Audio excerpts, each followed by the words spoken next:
Suatu kesempatan yang sangat berbahagia karena kali ini kita kembali bersua dengan Profesor Ngainun Naim, salah satu guru besar di UIN, pakar studi Islam, pakar literasi, pakar banyak pakar. Sehat Prof ya? Alhamdulillah sehat. Ada beberapa episode di Fuadisme Podcast yang membincang tentang integrasi ilmu, terutama debat yang menghangat kembali terkait bagaimana mencari sarana terbaik untuk mencari model integrasi Islam dan sains. Nah, di 3 edisi sebelumnya kayaknya kurang apa ya, kurang kaya, kurang nuansa, bukan kurang ya, kurangen kata orang Jawa itu. Kurangen dan kurang itu 2 hal berbeda. Nah, kebetulan Profesor Ngainun Naim punya concern di hal tersebut, dibuktikan dari salah satu naskah pengukuhan guru besar ya. Iya, pengukuhan guru besar. Yang mengangkat pemikiran Pak Mulyadi Kartanegara terkait dengan salah satu model integrasi sains. Disebut Magico Spiritu, Mistiko Filosofi. Apa itu, Bro? Ini kita mulai dulu dari membincang konsep yang spesifik ditawarkan oleh Pak Mulyadi Kartanegara sebagai salah satu begawan ya di lingkungan PT KIN. Apa mistiko filosofi dalam konteks integrasi ilmu? Jadi ini Pak, terima kasih undangannya yang kedua kali ya di Fuadisme. Itu kalau kita bincang integrasi itu kan orang memahaminya hanya pada level filosofis, ya. Sehingga berat, lalu tidak semua orang paham dan sebagainya. Padahal integrasi itu ya aspek yang komprehensif. Karena basis filosofis itulah yang nantinya akan diturunkan ke basis aplikatif. Saya merasa bahwa kita ini harus bersyukur ada perbincangan tentang integrasi Islam dan sains itu, karena hari ini kita bisa duduk di sini ini ya produk integrasi. Kita ini produk integrasi? Iya, kalau nggak ada integrasi nggak ada Fuad loh. Nggak ada UIN loh. Okay. Jangan lupa kalau kita nggak ada integrasi Islam dan sains, nggak ada UIN. Saya baca beberapa riset itu ya, juga beberapa capaian-capaian yang dialami oleh banyak institusi di PT KIN ya. Misalnya kalau nggak ada perbincangan tentang integrasi, nggak akan ada fakultas kedokteran, ya kan? Di lingkungan PT KIN konteksnya tidak akan ada peluang yang sangat besar bagi alumni MAN misalnya untuk masuk ke perguruan tinggi umum. Kalau kita generasi katakan 90-an mengalami persis gitu ya, bagaimana orang MAN itu akan sulit untuk bisa berkompetisi secara rasional dan objektif untuk masuk ke perguruan tinggi umum gitu ya. Nah, sekarang semua terbuka kesempatan itu, bukan hanya di perguruan tinggi umum, karena PT KIN juga sudah menyediakan ruang yang terbuka untuk menyemai ya potensi-potensi yang selama ini mungkin belum pernah difikirkan oleh generasi-generasi sebelumnya. Coba misalnya begini, akan sangat luar biasa kalau kita mau membaca produk-produk, misalnya alumni fakultas kedokteran dari UIN tertentu ternyata juga ada yang hafal Al-Quran, menguasai hasanah Islam klasik dan sebagainya. Ya kalau menurut saya, kalau bukan produk integrasi ya nggak akan ada dalam sejarahnya. UIN punya fakultas kedokteran, punya saintek, punya fisipol, punya pendidikan kimia, fisika, biologi, dan seterusnya. Nah, pada level itulah saya kira ini Pak, kalau perbincangan tentang integrasi itu perlu dilihat secara lebih komprehensif. Nah, tetapi bukan berarti perbincangan tentang wilayah yang aplikatif itu selesai, harus selalu difikirkan tentang basis-basis filosofisnya. Karena basis filosofis itulah sepanjang terus diperbincangkan, itu akan terus mewarnai konstruksi epistemologisnya, konstruksi ontologisnya, konstruksi aksiologisnya. Nah, terlepas dari perdebatan yang tidak pernah berhenti ya. Itu menurut saya menjadi kemestian sejarah. Namanya filosofis kan tidak statis. Dan menjadikannya sehat. Gitu ya. Nah, ketika saya mengambil pikiran-pikiran salah satu filosof Muslim Indonesia ya Pak Mulyadi untuk saya eksplorasi lebih lanjut, itu pikiran saya adalah ini menarik karena ini bisa mewarnai basis filosofis yang menggabungkan dua dimensi yang selama ini seolah-olah tidak pernah nyambung. Ya. Orang kalau bicara filsafat itu tidak mistis. Orang kalau bicara mistis itu mesti tidak filosofis. Nah, padahal dua dimensi ini jika kita integrasikan sangat mungkin. Tentu tidak sesederhana kita mencampur antara teh sama gula, ya, tidak sesederhana itu. Tetapi memulai perbincangan itu dan mengeksplorasinya itu akan menjadi modal yang dalam keyakinan saya itu kalau kita punya kemauan untuk terus mendialektikakannya ini, kedepannya ini akan menjadi kontribusi yang sangat penting dalam khasanah keilmuan di PT KAIN. Mengapa itu? Saya selalu berpikir bahwa apa yang kita lakukan secara konsep, secara gagasan, itu akan punya implikasi tidak dalam waktu dekat saja, lebih konkret ke dalam waktu yang sangat panjang. Jadi ini investasi jangka panjang. Saya meyakini itu. Soal siapa yang akan mengunduh kan bukan tugas kita. Contoh yang kalau hari-hari ini sedang ramai diperbincangkan tentang salah satu kebijakan Kementerian Agama berkaitan dengan integrasi. Ya sebenarnya ini kan bagian dari perbincangan yang lama jauh sebelumnya. Dulu orang menempatkan sekolah-sekolah di bawah Kementerian Agama dan perguruan tinggi di bawah Kementerian Agama itu sebagai, katakanlah, mohon maaf, bukan setara ya dengan perguruan tinggi yang di bawah kementerian tetangga sebelah. Tetapi sekarang kan kita bisa melihat dalam banyak aspek itu sudah cukup kompetitif. Quote unquote menjadi lebih setara ya. Ya sekarang gini misalnya. Contoh sederhana. Tahun 2010 ke bawah, orang kalau bicara jurnal ilmiah di Indonesia jangan lihat PT KAIN. Karena jurnal yang terakreditasi di bawah PT KAIN itu waktu itu bisa dihitung dengan jari. Nah, sekarang gitu kan, kita boleh ya busukkan dada sedikit. Tapi sekarang kita boleh lihat lah betapa banyak kampus-kampus yang sekarang itu publikasi ilmiahnya sudah jadi buruan juga kawan-kawan dari perguruan tinggi umum gitu. Dan itu jumlahnya tidak sedikit dan selalu bermunculan gitu ya, jurnal-jurnal bereputasi, terlepas dari kritik di dalamnya ya. Tapi saya melihatnya bahwa ini fenomena yang tidak pernah dibayangkan gitu ya oleh generasi-generasi di bawah tahun 2010. Nah, ini kan fenomena kalau ini tidak didukung oleh generasi-generasi yang memperbincangkan itu jauh sebelumnya, ya tentu nggak akan ada. Prof, terima kasih tidak terhingga ya. Pertama-tama karena mengingatkan kita semua secara aksiologis platform integrasi ilmu itu seperti raison d'être.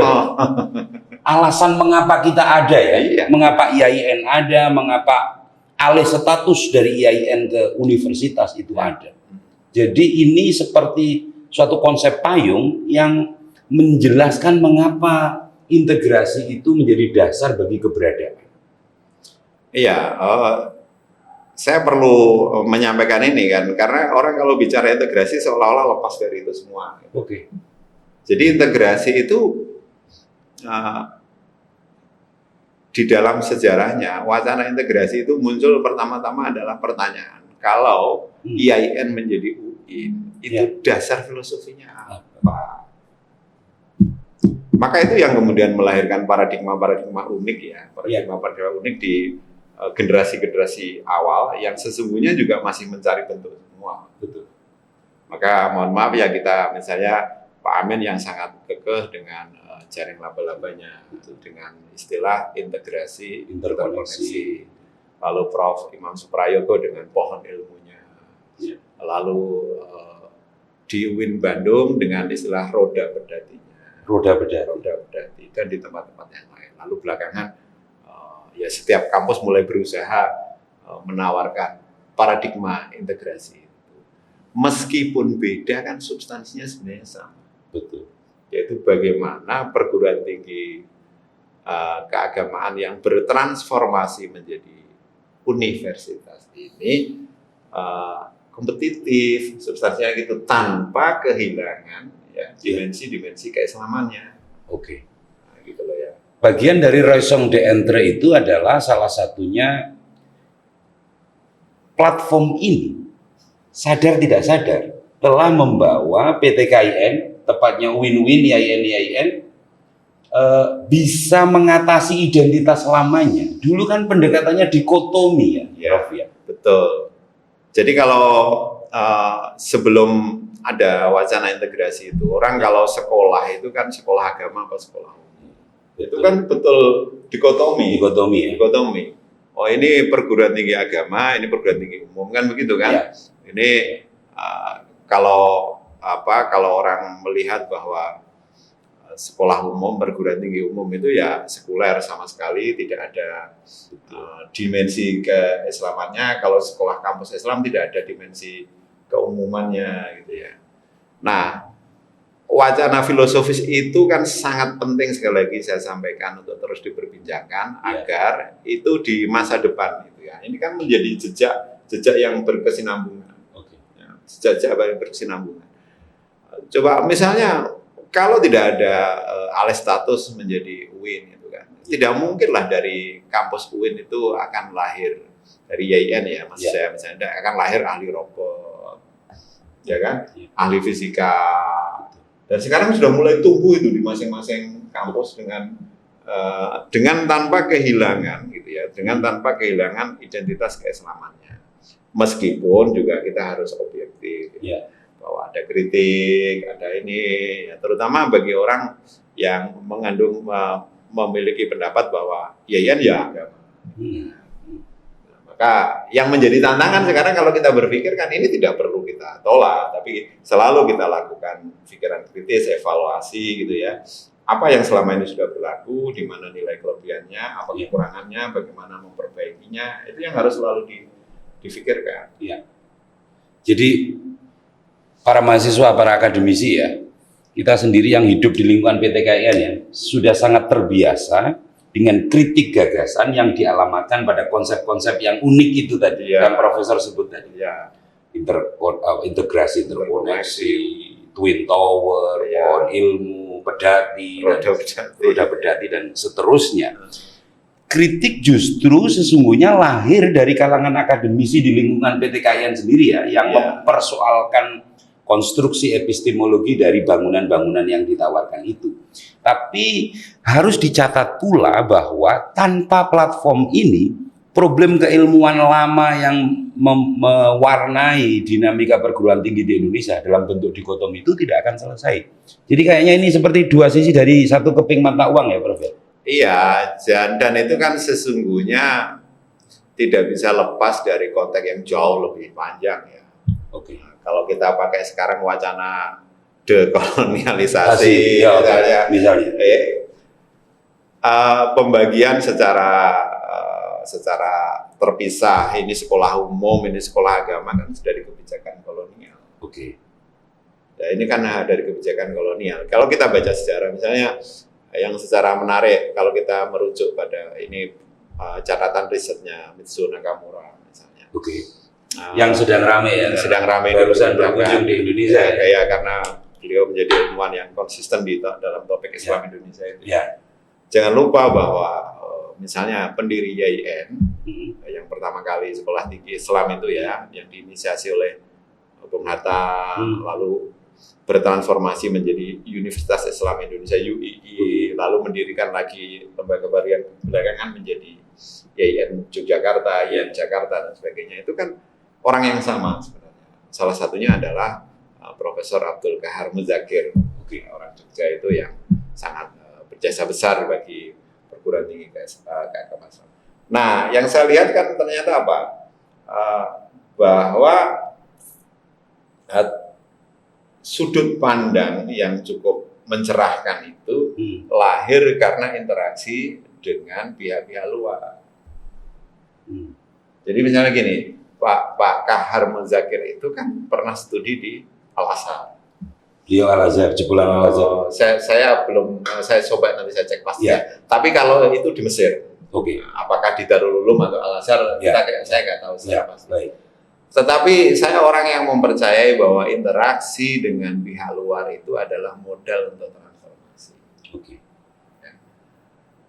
Tentu berbeda, gitu ya, kalau kita baca sejarah antara orang yang pinter dengan kekayaan bacaan, tapi otodidak, dengan orang yang pinter dengan kekayaan bacaan, tapi sekolah. Karena apa yang membedakan? Interaksinya dengan orang lain itu memberi perspektif yang jauh lebih kaya.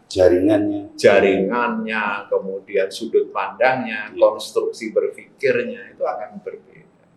Nah, saya melihat itu ya. Ketika kemudian muncul gagasan integrasi interkoneksi, itu yang pasti hasil dari interaksi para penggagasnya dengan dunia yang luas, dengan dunia yang global. Nah, betapa kalau tidak ada tidak ada interaksi dengan dunia yang luar, ya pasti tentu ya kita akan bertahan dengan tradisi, dengan ketidakberanian menawarkan inovasi.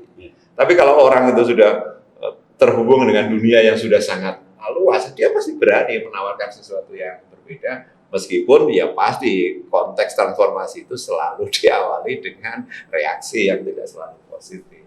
Sama dengan gagasan integrasi kan. Alih status UIN itu tidak selalu diterima bulat semuanya. Semuanya saya dapat pastikan. Tetapi perubahan itu kan tidak harus mengikuti suara yang tidak terima. Di mana saja sudah, Jakarta, Jogja, Surabaya, ya Pak. Semuanya itu pasti diawali dengan. Tetapi ketika keputusan itu sudah dok dan diperjuangkan, maka suara ini juga harus selesai. Yang perlu dipikirkan adalah bagaimana menghadapi perubahan baru itu dengan respon yang kreatif. Misalnya ya, saya berpikir ya, basis keislaman UIN adalah basis keislamannya IAIN, dan itu harus dipertahankan. Harus dipertahankan dengan segala upaya. Dan kita sangat potensial. Orang-orang pesantren yang mendalami hadis sangat banyak. Ketika mereka mendapatkan kesempatan yang bagus untuk melanjutkan ke UIN, ya ini yang harus diberdayakan karena ini akan menjadi modal untuk UIN tetap eksis. Dan mereka akan menjadi luar biasa karena apa? Akan diajar oleh orang-orang yang tidak hanya satu sudut pandang.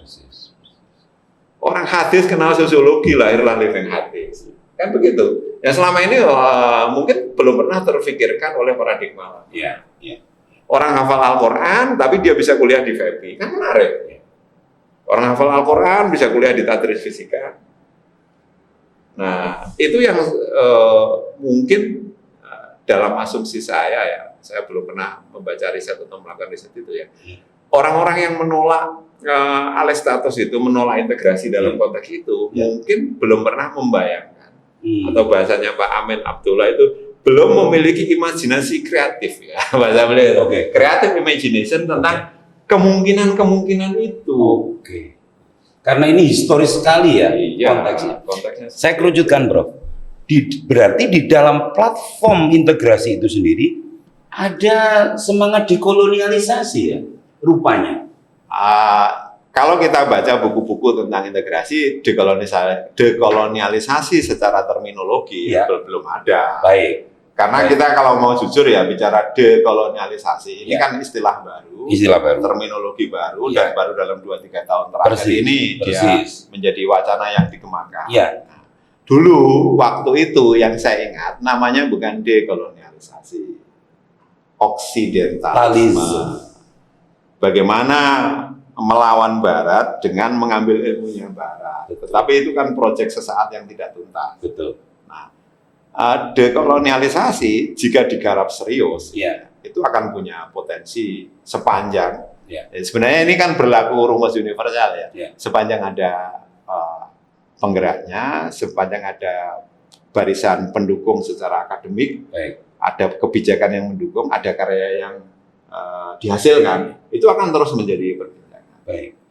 Dalam konteks cerita Prof. Naim terkait dengan bagaimana dulu sekolah Islam, pendidikan agama, terutama lahirnya UII dan IAIN, yang lahir dari paradigma dikotomi kolonial itu kan, maka sesungguhnya dalam dirinya sendiri mau dinamai dekolonialisasi atau tidak, itu kan ada spirit menggugat warisan lama kolonialisme yang dikotomis itu, Prof. Jadi yang perlu dibedakan kan dua hal ya Pak. Substansi sama formal. Gitu kan.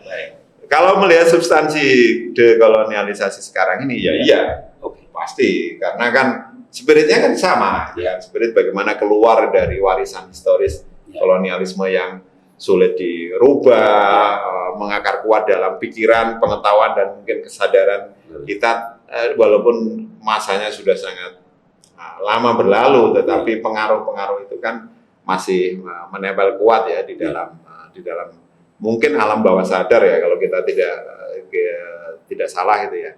Nah, dalam konteks inilah yang saya kira secara spirit dekolonialisasi itu ya masuk ke dalam pikiran kita gitu ya.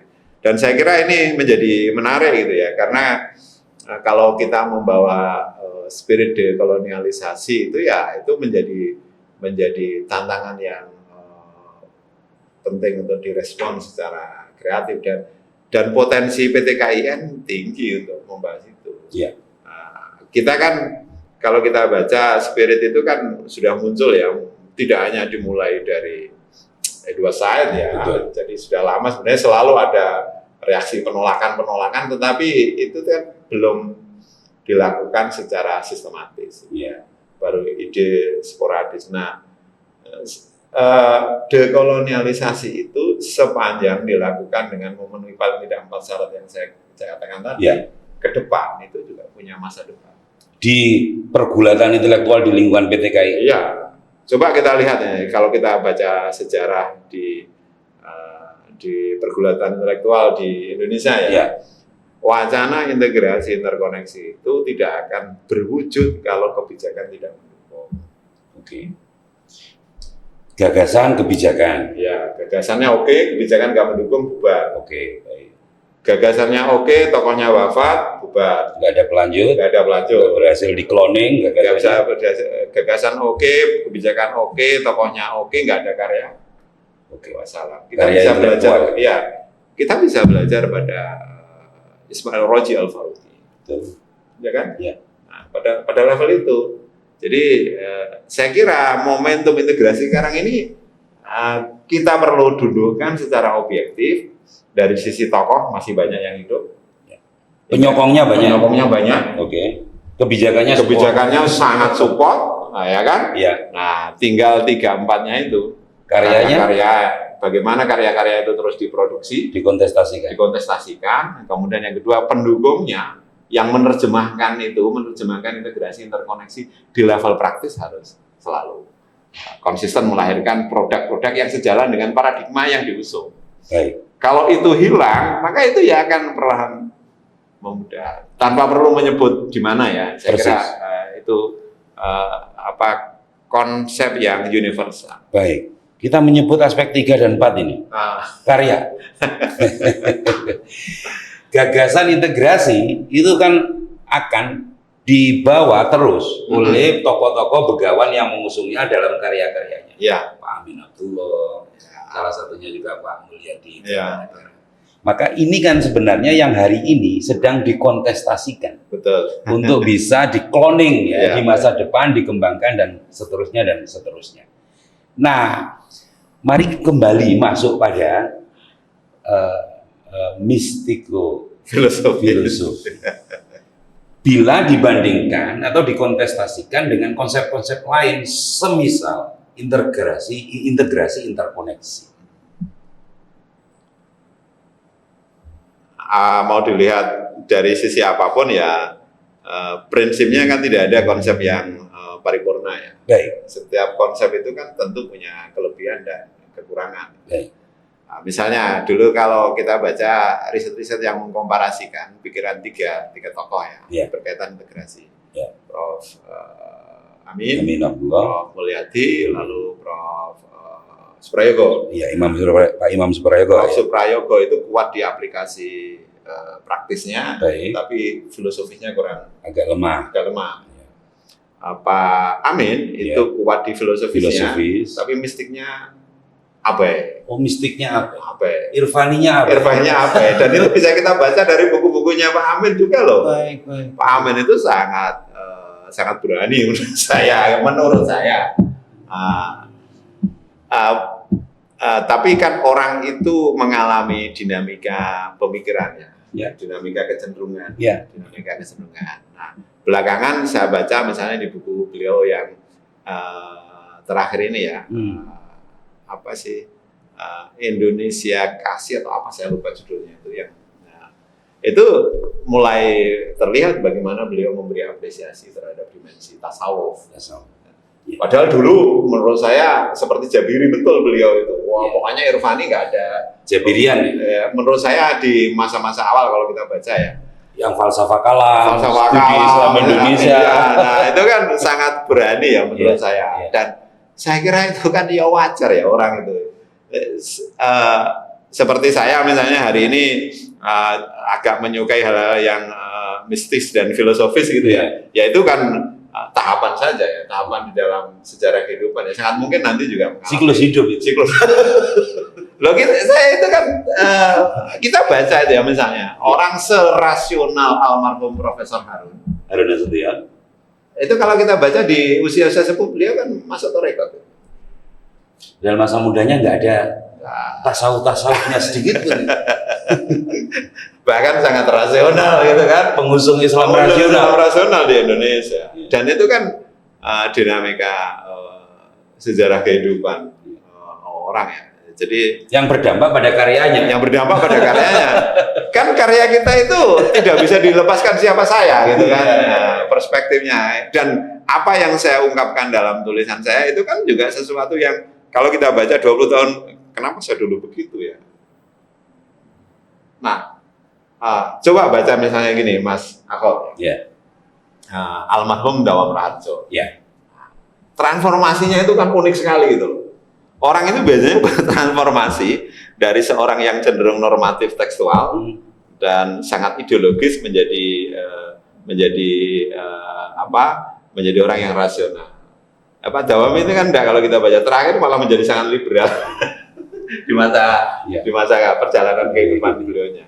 Nah, kalau misalnya kita lihat almarhum Jalaluddin Rahmat, ya misalnya dari orang yang kultur Nahdien, bapaknya kan Nahdien ya, dan beliau cerita di bukunya itu kan dibesarkan dalam tradisi Nahdien sampai hafal Alfiyah, lalu di masa remaja beliau menjadi Muhammadiyah, lalu tertarik menekuni tasawuf, lalu bergeser menjadi Syiah gitu ya. Nah, itu kan menunjukkan bahwa orang itu tidak selalu linier ya di dalam kecenderungan ini. Nah, saya berpikir bahwa ada satu ruang yang selama ini cenderung diabaikan di dalam integrasi keilmuan, yaitu ruang mistis, ruang tasawuf.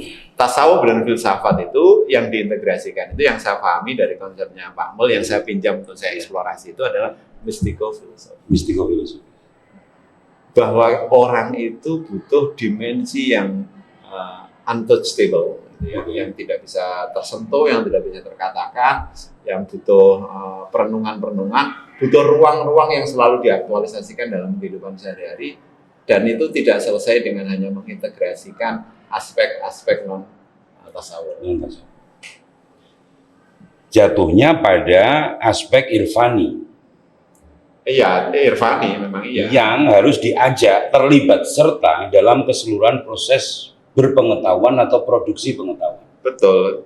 Dan menurut saya memang paling konsep ini kalau diperbincangkan mesti akan menjadi perdebatan gitu ya. Iya. Menjadi perdebatan. Terutama kenapa harus bawa dunia mistik ke kampus yang rasional. Iya. Tapi orang lupa bahwa hidup manusia itu kan ada dimensi rasio, ada dimensi mistis, ada dimensi fisik jasmani. Nah, kalau kita mengabaikan salah satu dimensi, yaitu sangat rasional, sangat sehat fisiknya, tapi di dimensi mistis tasawufnya menjadi hilang, menjadi lemah, dan itu bisa berdampak pada perilaku hidup sehari-hari. Dan berdampak pada produksi pengetahuan. Termasuk persis. Produksi pengetahuan itu kan gini, kalau kita bicara dimensi tasawuf itu ya, bahwa insights itu bisa diperoleh dari dimensi irfan. Ide itu kan kadang-kadang tidak muncul dari rasionalisasi. Oke, ide itu bisa dari irfan? Sangat bisa. Coba kalau kita baca bagaimana ide itu muncul. Ide itu kan sesuatu yang muncul dari kedekatan kita terhadap objek.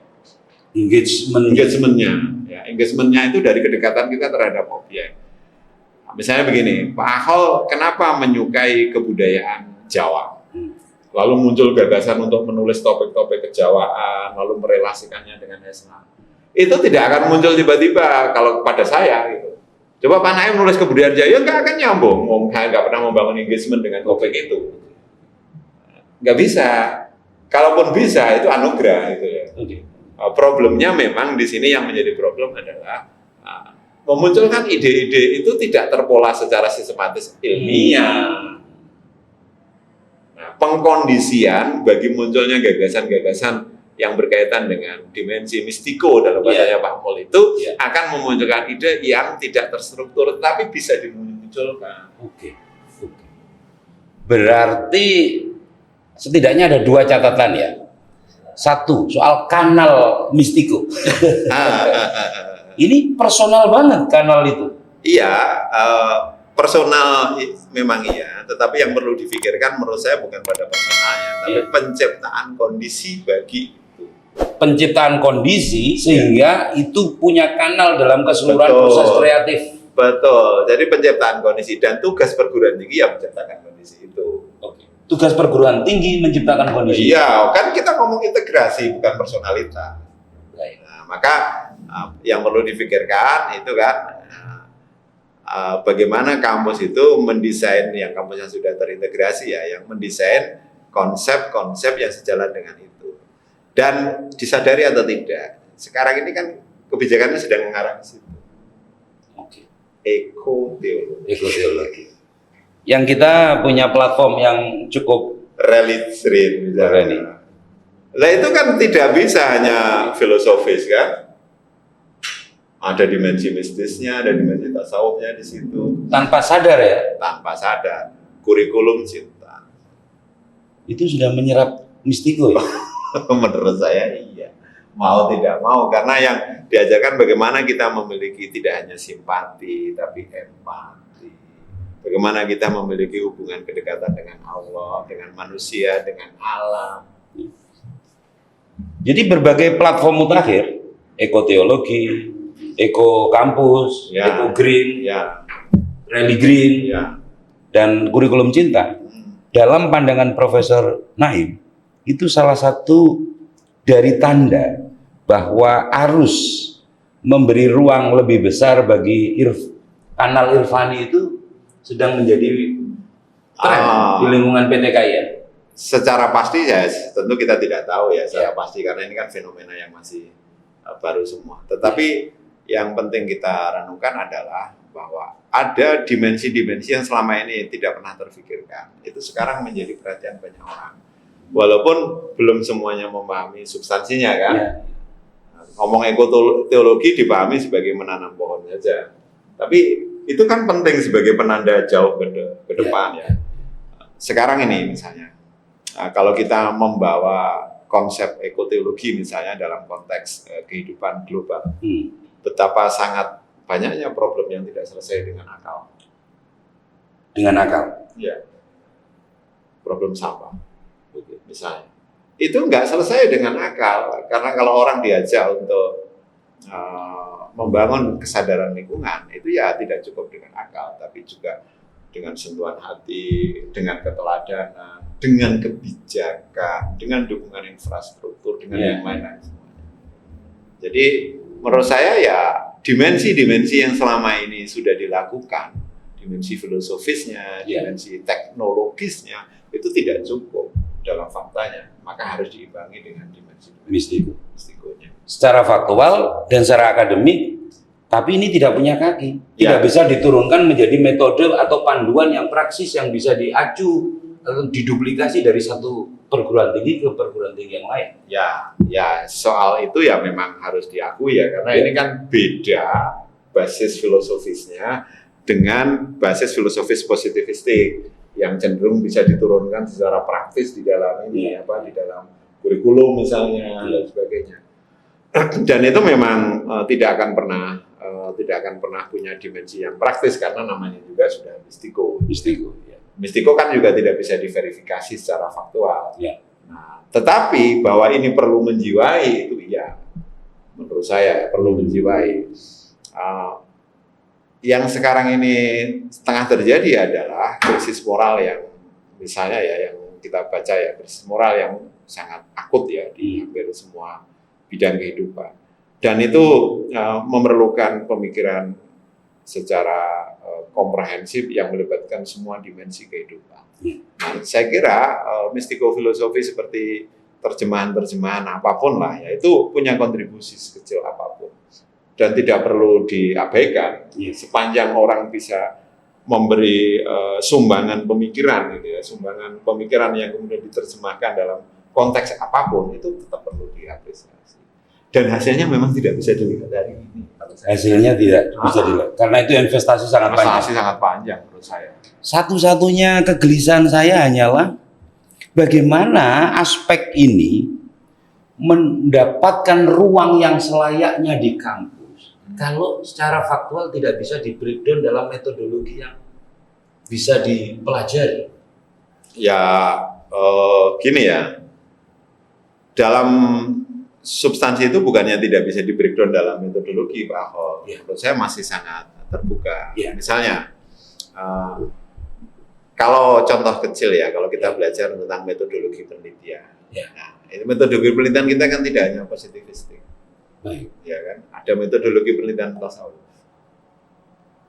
Bagaimana tasawuf itu bisa diteliti dan menghasilkan temuan-temuan yang cukup cukup mewarnai dunia keilmuan kita hari ini. Kajian-kajian tasawuf di ruang virtual misalnya. Mahasiswa kita itu sangat potensial untuk meneliti dimensi-dimensi yang selama ini belum banyak disentuh orang. Dan saya kira dunia riset itu adalah dunia yang tidak pernah berhenti. Tidak pernah berhenti. Coba kita lihat misalnya etnografi. Etnografi misalnya itu kan sudah berurat berakar dan melahirkan bukawan-bukawan tidak ada tanding Begitu zaman teknologi hadir, bergeser dia menuju ruang virtual, maka melahirkan netnografi. Itu kan eksempel sederhana. Bagaimana? Maka orang bertanya, etnografi kan cakupannya menjadi juga sangat luas. Bagaimana? Sebagai orang tradisional bingung. Etno ini jelas kenalannya dengan komunitas, kelompok, suku bangsa. Dimasukkan ke dunia virtual. Setiap hal baru kan membingungkan. Setiap hal baru membingungkan. Tugas kita bukan untuk mempertanyakan atau menolak, tapi menurut saya adalah memahami bahwa ini adalah bagian dari kreativitas yang tidak bisa ditolak. Kalau kita tidak setuju juga tidak harus kita terima karena kita tidak nyaman berada di situ. Tapi bahwa dia ada dan menjadi dinamika yang berkembang tidak bisa kita tolak. Dan itu melahirkan fenomena keilmuan baru bagi generasi baru, bukan bagi generasi kita. Kita nggak masuk akal, tapi kita bisa ditertawakan oleh generasi hari ini. Saya mau ngambil contoh sangat sederhana aja, Pak Ahol itu bahwa generasi saya Pak Ahol yang usia di atas 45 tahun itu kan sangat akrab dengan namanya catatan kaki, footnote, endnote itu kan. Ibid, Opcit.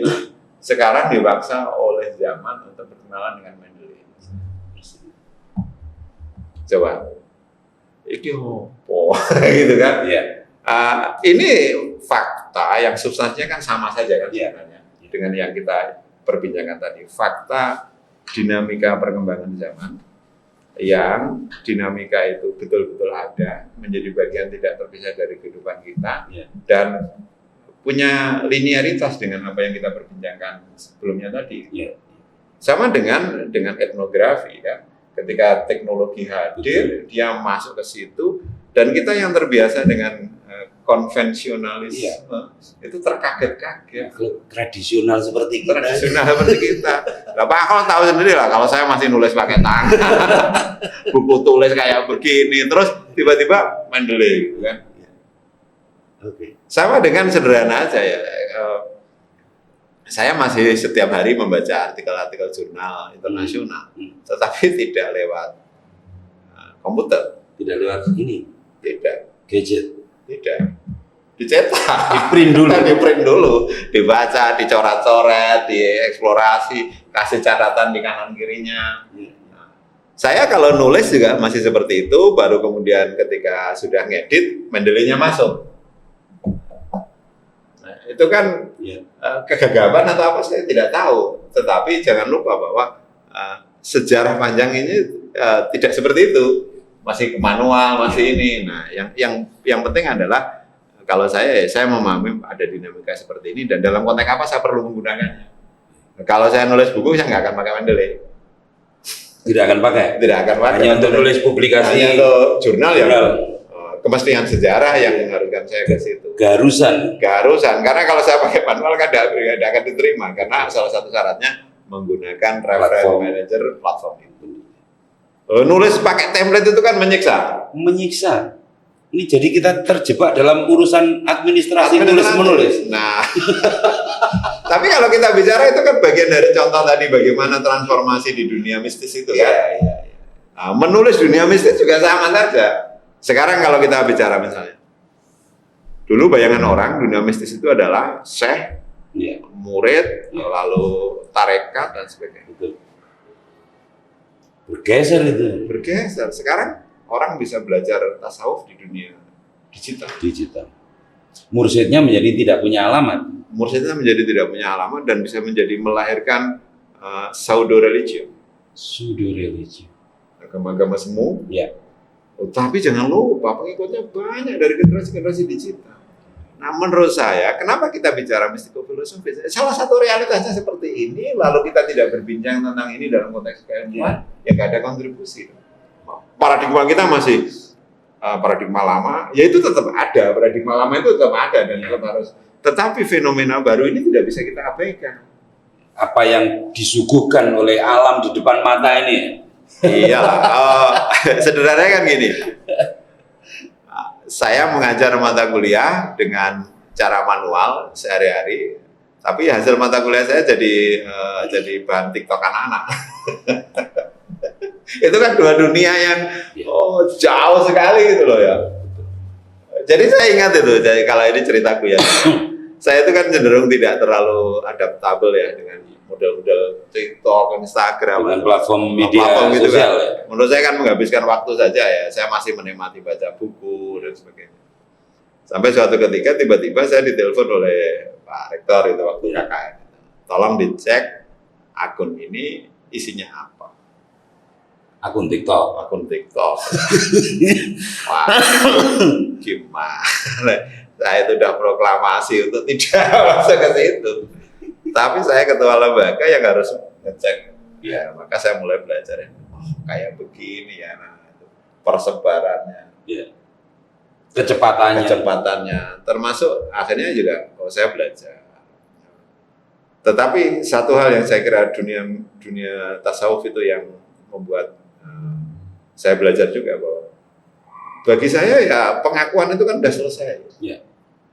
Kalau saya misalnya upload sebuah berita itulah atau sebuah unggahan itu, ya sudah nggak ada kepentingan untuk viral atau apa, semata-mata pertimbangannya adalah kemanfaatan.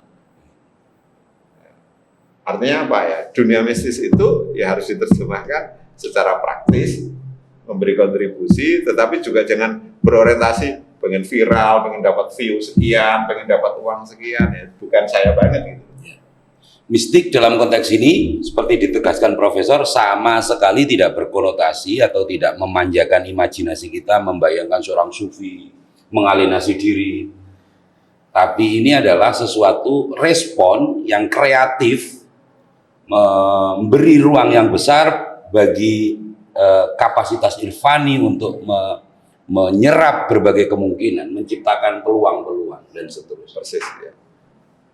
Prof, ada neraca lama tradisional, tasawuf falsafi. Nah, sebenarnya ada nggak perbedaan antara tasawuf falsafi dengan mistiko filosofi? Secara terminologi kan dua hal yang berbeda ya. Oke. Dua hal yang berbeda.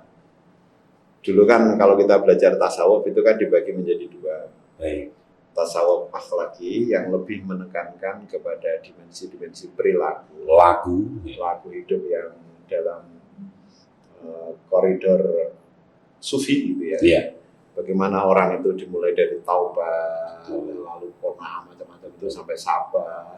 Saya sering melahirkan guyon itu kan, kalau pasangan suami istri gitu kan, sudah puncak tasawuf, itu sabar dan syukur.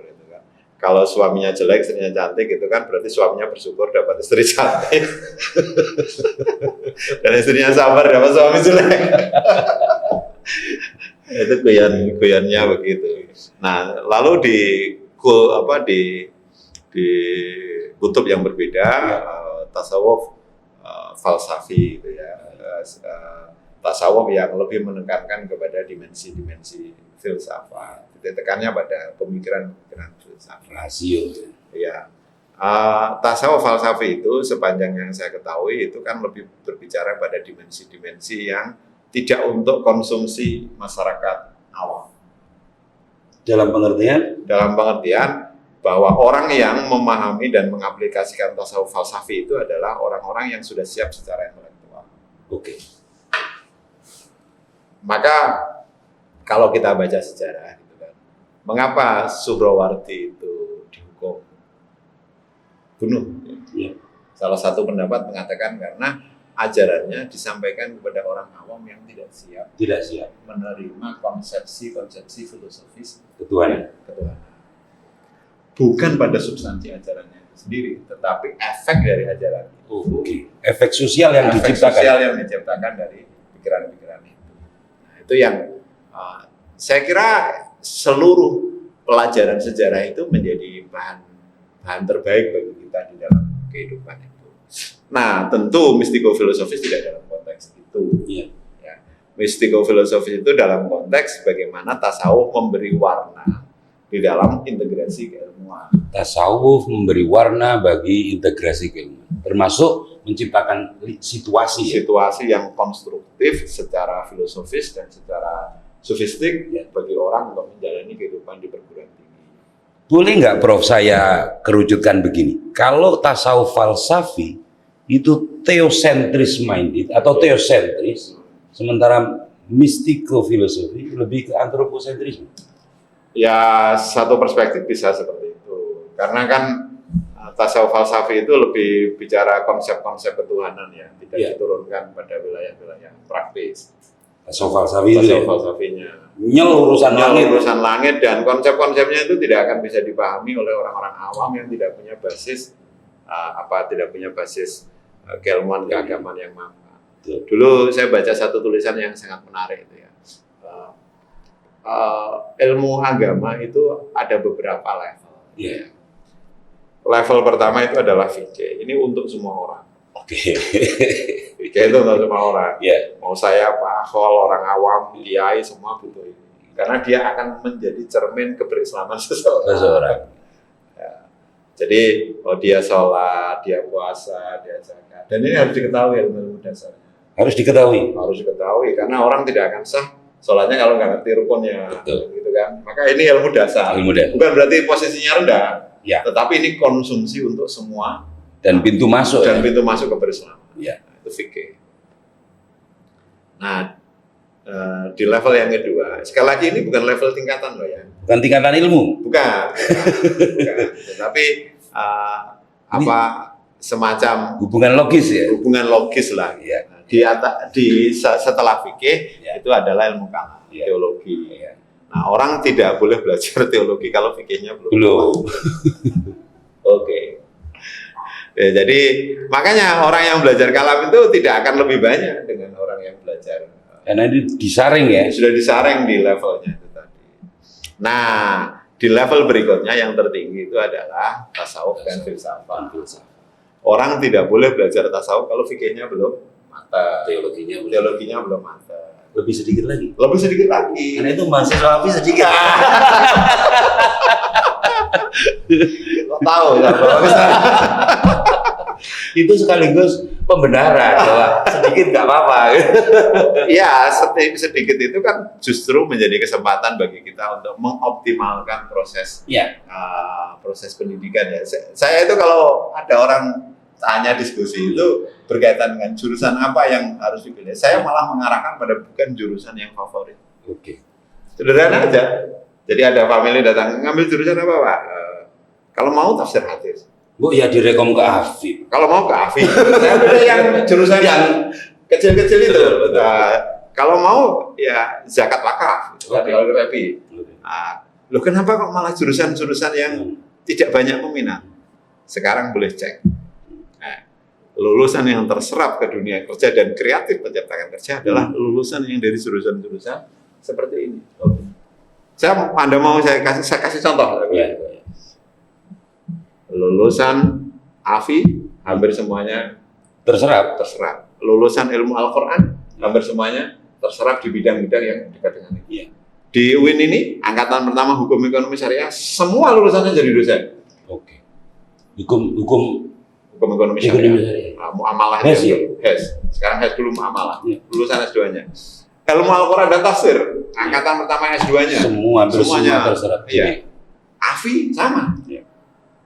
Jadi sementara yang jurusan yang pasar, bayangkan dia harus bersaing dengan lulusan sendiri, lulusan dari kampus lain, kampus lokal swasta yang jauh lebih banyak. Jadi tidak objektif kalau kita mengatakan bahwa itu tidak akan terserap ke dunia kerja. Itu ya. Tidak seperti itu. Kalau saya memahami bahwa justru sebenarnya potensi itu juga sangat terbuka bagi AFI, bagi ILHA. Coba misalnya lulusan ILHA itu hampir pasti menjadi ahli hadis yang terbaik. Pasti karena platformnya itu ke sana. Penghafal hadis. Yang itu tidak akan dimiliki oleh prodi yang lain. Itu kan sangat keunggulan yang harus kita sampaikan. Anak AFI ya pasti dia akan kuat di ilmu akidah, teologi dan filsafatnya. Nah ini kritik juga, AFI jangan kuat sosiologinya, antropologinya. Jadi dia ngambil couplingnya orang lain, bilang filsafatnya. Gitu. AFI ya harus kuat filsafatnya. Karena keunggulan itu ya, kompetensi dan daya saingnya itu ya di situ, dia yang harus kuat. Jangan sampai kita lulusan AFI disuruh ngajar filsafat nggak berani. Lucu, kita ini ahlinya di bidang itu. Sampai kayak guyonannya dosen saya dulu itu di Jogja almarhum Prof. Minhaji itu. Kalau beliau memuji itu kan pakai logika terbalik. Tulisan Anda ini sangat luar biasa. Apapun dibahas kecuali yang inti. Jadi memuji baru menjatuhkan dengan anak AFI apapun dibaca kecuali buku filsafat. Jadi hubungan logisnya fikih, teologi, filsafat atau tasawuf. Nah tasawufnya itu yang harus mewarnai bidang yang lain. Ada 1-2 pertanyaan sisa ini. Kayaknya obrolan kita melampaui jam ini. Yang pertama, Prof. Sikap profesor bahwa seluruh energi integrasi ilmu di lingkungan PTKIN itu juga harus tetap mempertahankan identitasnya. Nah, ini menggembirakan sekali. Artinya, prodi-prodi pondasi identitas UIN, IAT, AFI, ILHA, itu setidak laku tidak lakunya harus menjadi perjuangan kita bersama untuk mempertahankan platform keilmuan itu. Menurut saya ya, karena yaitu I-nya itu di situ. I-nya itu di situ, ya, jantungnya. Jantungnya itu. Ya kalau kita tidak lagi punya IAT misalnya. IAT, terus apalagi yang mau dibanggakan sebagai identitas. Sebagai identitas. Dan sebenarnya potensi kita menghasilkan kader-kader mahasiswa yang berbobot itu sangat ada. Wong stoknya berlimpah. Stok berlimpah. Stok berlimpah. Kalau kita mau sombong, ini gudangnya ahli agama. Iya, ini gudangnya. Sekarang ini pesantren di Tulungagung, sangat banyak. Di Tulungagung saja loh ya. Ya. Kalau kita mau mengidentifikasi lalu menyediakan ruang bagi kader-kader pesantren yang hebat-hebat, ya AFI, ILHA, IAT dan seluruh jantung prodi keilmuan kita, itu kita tidak akan nggak bisa stopnya. Sekarang misalnya jurusan yang pesantren-pesantren tahfidzul Quran juga sudah sangat banyak. Karena itu saya kira penting kita bersinergi dengan seluruh pihak itu ya, internal maupun eksternal, untuk sama-sama merawat dan mengembangkan. Ya, merawat dan mengembangkan. Dan merawat itu dalam arti bagaimana jurusan-jurusan ini semakin eksis, mengembangkannya bagaimana ini tidak hanya berhenti sebagai perawat budaya, tetapi juga akan terus berkompetisi. Dan dalam faktanya mereka yang kuliah kan juga banyak yang berprestasi, tidak kalah dengan yang lain. Berarti prodi-prodi ini tidak sekedar dipertahankan agar tetap hidup? Oh tidak. Tidak hanya sekedar dipertahankan, tapi bagaimana dikembangkan sehingga kemudian kontribusinya konkret. Saya membayangkan itu bahwa apa yang dihasilkan oleh AFI itu ya akan menjadi salah satu keunggulan UIN Tulungagung. ILHA juga akan menjadi keunggulan UIN Tulungagung. Ilmu Al-Quran juga sama. Nah, dan itu saya kira kan sudah mulai dirintis dengan fakta-fakta betapa anak-anak dari prodi-prodi itu menjadi juara di dalam banyak kompetisi. Dan di bidangnya. Ya kalau anak IAT lalu jadi juara olahraga ya biasa. Iya. Tapi kalau dia menjadi juara misalnya kompetisi-kompetisi karya tulis filsafat, media-media kompetisi berbasis filsafat, ya itu harus semakin didorong. Anak ILHA lalu menjadi ya terus gitu loh. Karena itu menjadi kekuatan karakteristik keberislamannya UIN. Karena kalau kita itu menurut saya tidak bisa menghindari pasar. Itu real ya, kita tidak bisa menghindari pasar. Tapi kita tidak boleh sepenuhnya ikut pasar. Tidak boleh sepenuhnya menjadi neolib dalam hal pendidikan. Ya gawat itu kalau semuanya diloloskan gitu ya, diloloskan tanpa keberpihakan. Ya habis jurusan agama. Apalagi kalau nanti misalnya muncul kedokteran, diloloskan tanpa pembatasan. Ya kayak sekarang ketika perguruan tinggi umum boleh merekrut sebanyak mungkin ya. Yang mati perguruan tinggi swasta berapa? Yang gejala umum di semua kota ya. Iya, di Jogja aja kabarnya ada 12 kampus yang terpaksa tutup karena tidak dapat mahasiswa. Itu artinya pasar itu tidak harus kita loloskan. Dan fungsi negara meregulasi ini sebenarnya. Prof, ini di ujung-ujung seberapapun nggak enaknya harus saya tanyakan. Merayakan diskusi integrasi ilmu, melanjutkan gagasan-gagasan para begawannya, pada akhirnya juga akan memantik kritik-kritik yang sangat tajam di lingkungan, bahkan di PT KIN sendiri. Ada banyak sekali pemikiran yang menyangkal, membantah. Kalau mau dipetakan kasar gitu, polarisasinya itu kan jadi polarisasi penyokong dan penolak. Ya.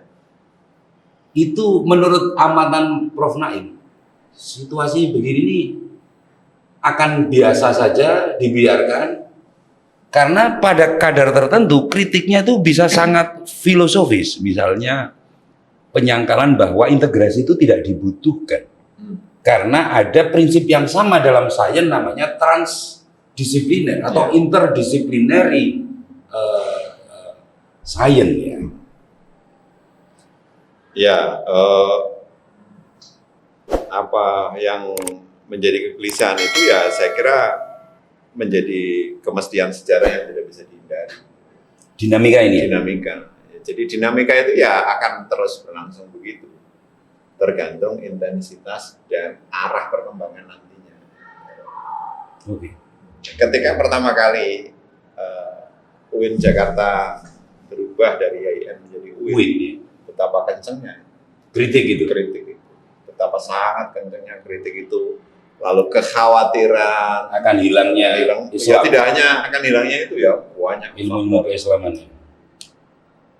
Menurut saya kritik itu tetap harus diperhatikan, bukan untuk dilawan, karena orang yang memegang kritik itu pasti membangun basis argumentasi masing-masing. Yeah. Nah, sementara orang yang mendukung juga harus diperhatikan, karena juga punya pondasi argumentasi masing-masing. Nah, arah kebijakan dan implementasinya kayak apa? Nah, itu yang harus memegang hasil dari kritik dan pendukung. Karena kalau tidak, itu ya, ini akan berdiri sendiri, akan melahirkan kutub yang ketiga. Kutub ketiga Ya, kutub yang menolak pertama dan kedua ini kan berarti kan melahirkan kutub yang ketiga. Kutub apatis maksudnya? Bisa apatis, bisa tidak peduli, ya, bisa tetap jalan, itu mau kritik atau mau ini ya biarkan saja gitu ya. Dan itu kan di masa depan bisa berbahaya, karena bisa mengganggu harmoni. Justru yang ketiga ini ya? Justru yang ketiga ini. Nah, dinamika keilmuan itu kan lahir dari kutub-kutub. Dua kutub. Iya, dua kutub itu. Dimanapun loh ya ini. Dan ini sehat berarti ya? Sehat sepanjang tetap dalam koridor keilmuan dan objektivitas. Ya, kita tidak menafikan ada yang tidak sehat juga kan? Iya. Nah, tapi sepanjang itu masih dalam koridor kreativitas, koridor objektivitas, koridor rasionalitas, ya ini justru harus terus disemai ya, supaya nanti akan justru muncul ide-ide segar dari perdebatan itu. Iya. Jangan sampai menutup kanal obrolan ini ya. Iya, menurut saya jangan. Jadi misalnya gini, mengapa Kunto Wijaya menggagas yang namanya ilmu sosial profetik? Iya. Itu kan karena merasa tidak puas dengan kutub-kutub yang ada, gitu kan. Terlalu elitis lah, terlalu ini, maka perlu memunculkan. Apakah dia juga dapat banyak dukungan? Enggak juga. Tetapi itu kan sangat penting dalam konteks mewarnai, oh ada ya dimensi yang selama ini nggak pernah diapresiasi. Gitu. Nah, sama gitu. Ketika saya ngomong mistiko filosofi, orang ya nggak apa-apa. Tapi siapa tahu dari situ nanti justru akan muncul gagasan-gagasan yang genuine, gagasan yang kreatif, yang lahir dari kritik. Bahkan yang lahir dari kritik. Nah, dan itu kan ilmu lahir dari begitu prosesnya. Iya. Kan tidak ada ilmu yang lahir min haitsu la yahtasib ujuk-ujuk gitu kan. Ilmu itu kan lahir dari riset, dari perdebatan, dari kritik dan sebagainya. Yang disebut novelty adalah keluar dari semua hal itu. Dengan mistiko filosofi, membayangkan UIN ke depan seperti apa, Prof? Ini ujung itu. UIN Tulungagung tepatnya ya, khususnya UIN Sayyid Ali Rahmatullah kita ini. Seperti yang saya katakan di awal ya, bahwa ini kan perdebatan di wilayah akademik ya, yang hasilnya tidak akan kita bisa lihat dalam waktu dekat. Mungkin kita nggak menangi juga. Ya, dan kita tidak perlu merasa bahwa kita penting dalam jangka yang ke depan itu. Kalau kita selalu merasa penting kan berat sekali itu. Ya. Tugas kita adalah menawarkan gagasan, kemudian memberi sesuatu yang secara intelektual bermanfaat. Setelah itu ya sudah. Itu tugas kita. Itu tugas kita. Kalau nanti kemudian diterjemahkan dengan sesuatu yang berbeda, itu bukan lagi hak kita gitu loh ya. Itu bukan lagi hak kita. Ya. Apa yang saya bayangkan hari ini bisa jadi ya sangat melenceng dari apa yang akan terjadi ke depan. Atau bahkan mungkin tidak pernah sesuai dengan apa yang saya bayangkan. Ya. Saya contoh kecil aja. 2003, siapa yang akan bayangkan jadi UIN seperti ini? Nggak ada. Nggak ada gitu loh. Mimpi pun takut. Mimpi pun takut. Bahkan kalau saya boleh bilang ya, saya bukan mau sombong ya. Saya punya catatan ketika awal-awal 2006 gitu ya. punya file yang berisi tentang rencana pengembangan style beberapa tahun ke depan. Rencana induk itu. Rencana induk. Saya cek kapan hari itu saya cek. Melampaui apa yang kita bayangkan di tahun itu? 2006. 2006. Insya Allah filenya masih ada. Nah, file itu, nah ternyata misalnya gini, tahun 2025 kita akan memiliki sekitar 50 doktor. Melampaui. Sekarang 100 lebih. Iya. Guru besar sekian, 100 lebih, fakultasnya sekian. Nah, jadi kalau pertanyaannya membayangkan seperti apa ya, tentu kita tidak ingin terjebak kepada pengalaman sejarah seperti itu. Sejarah akan berjalan dengan sendirinya dan apa yang kita bayangkan hari ini, soal nanti terbentuk seperti apa sudah bukan lagi otonomi kita sebagai orang yang memperbincangkan itu. Tugas ilmuwan adalah menawarkan sesuatu yang sedang ditawarkan Profesor Naim, salah satunya adalah menciptakan lingkungan yang memberi kemungkinan sebaik mungkin tumbuhnya mistiko filosofis, lahirnya proses intelektual yang memberi ruang bagi aspek irfani gitu, sehingga ini tetap mengokohkan identitas keislaman di satu sisi dan keilmuan di sisi lain. Ya. Hasilnya seperti apa bukan urusan kita. Iya. Sejarah yang akan berbicara. Yang akan mengujinya. Iya, akan menguji sejarah. Prof, terima kasih tidak terhingga, Prof. Sama-sama. Ini sudah banyak yang kangen ya. Para mahasiswa, para dosen, akademisi, sampai ketemu di edisi berikutnya.